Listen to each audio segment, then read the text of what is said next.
Hi, it's Karen with Xanadu Muse, and welcome back to my channel. This is part 3 of the Junk Journal Challenge from Paper Studio that Jessica is hosting because of her 100,000 subscribers.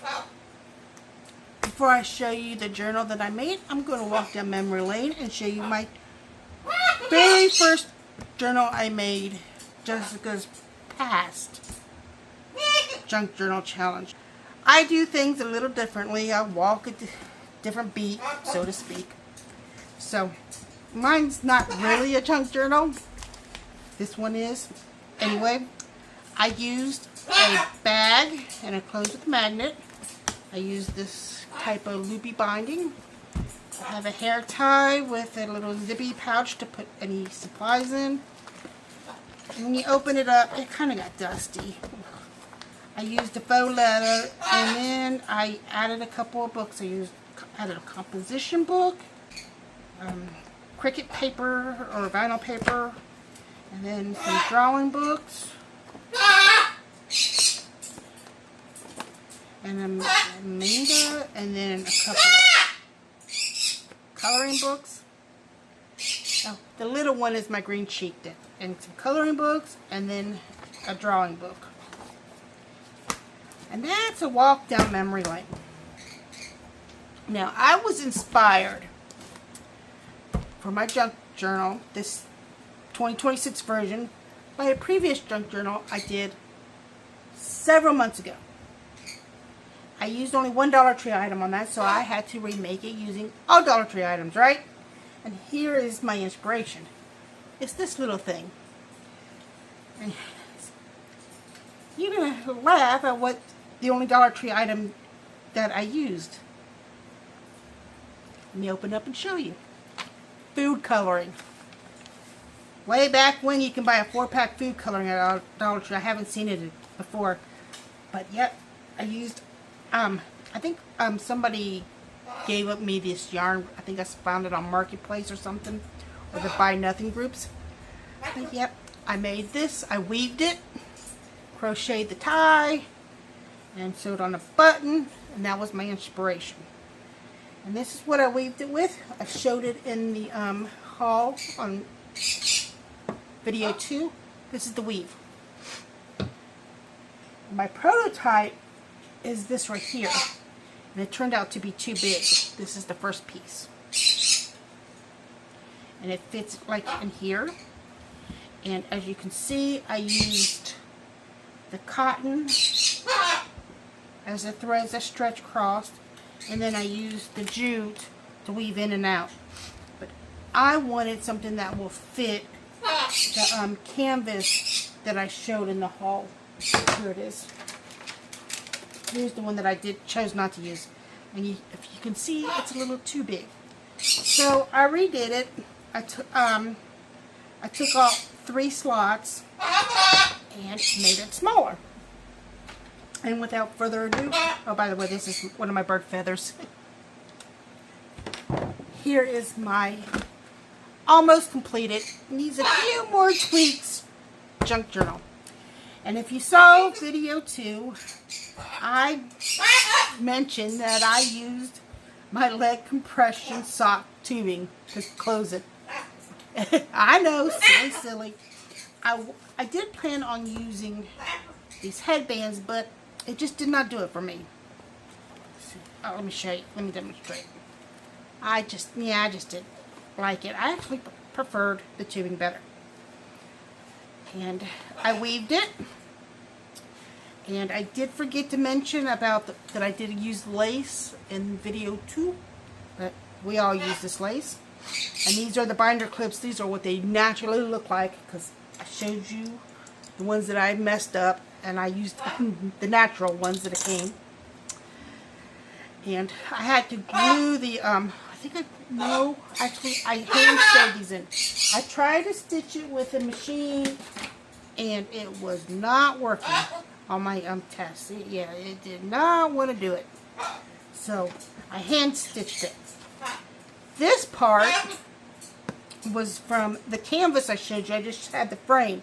It was a 5x7 canvas. And there was a piece I wanted to show. Oh, here it is. The transfer technique. And I used Mod Podge, which came from Dollar Tree, and yeah, it did come out so great. So I flipped it over, and I used acrylic gel, matte medium.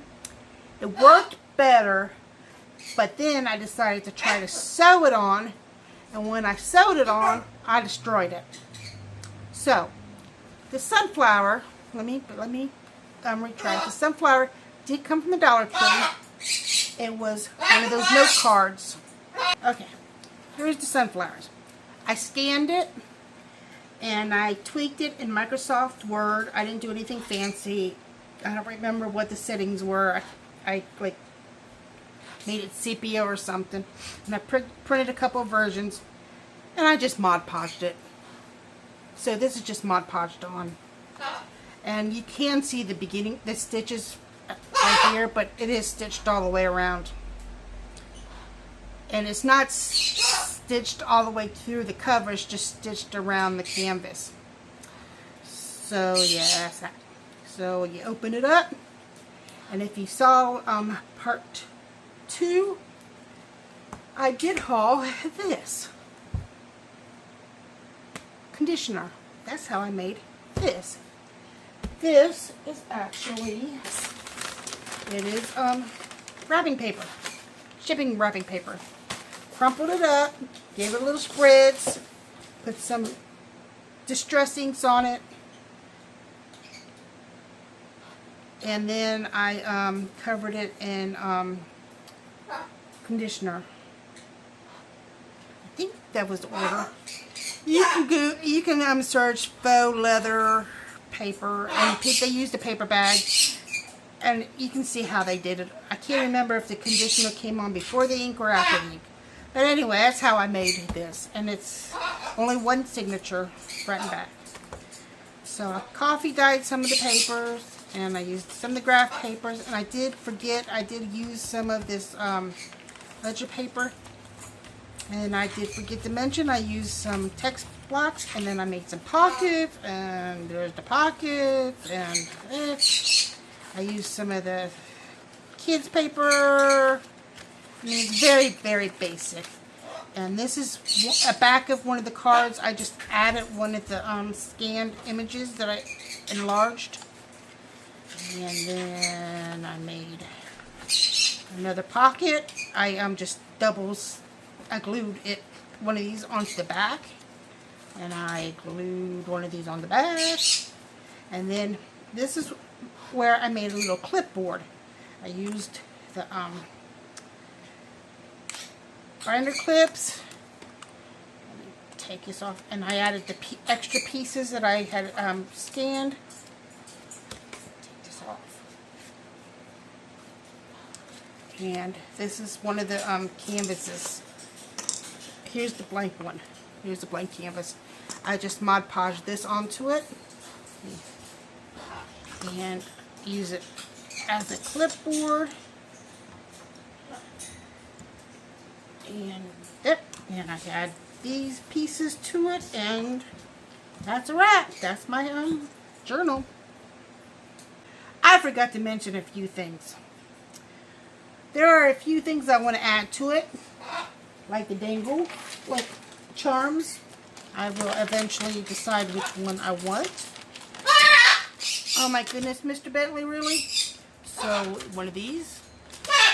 And I will probably sew on some beads onto this. And then I will probably grab some of the Dollar Tree stamps. I'll probably add some of these.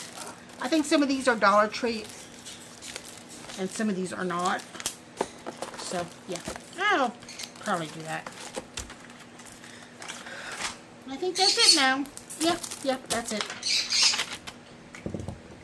What are you talking about over there? He's just chirping away. He's so cute.